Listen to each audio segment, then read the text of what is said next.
Question. DS. X equals what? Condition 1. X squared equals 1.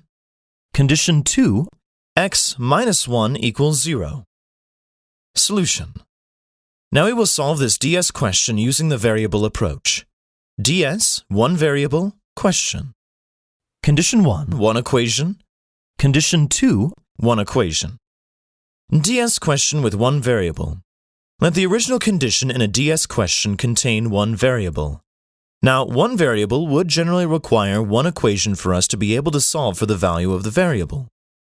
We know that each condition would usually give us an equation, and since we need one equation to match the numbers of variables and equations in the original condition, the logical answer is D.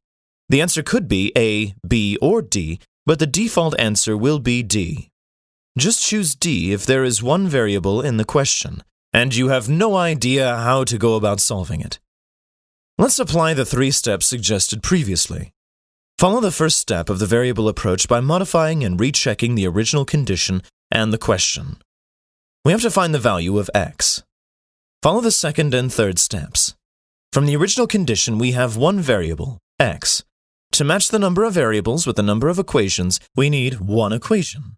Since conditions 1 and 2 will provide one equation each, D would most likely be the answer.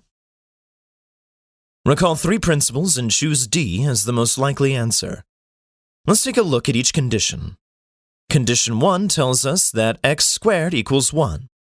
That is, x can be either 1 or negative 1. Since it is not a unique answer, this condition is not sufficient. Condition 2 tells us that x minus 1 equals 0. That is, x equals 1. Since it is a unique answer, this condition is sufficient. Condition 2 alone is sufficient. So B is the correct answer. In some cases, A or B can be the answer. However, since we have one variable from the original condition, D is 60% likely to be the answer. So, pick D when you run out of time or want to skip the question. Answer B.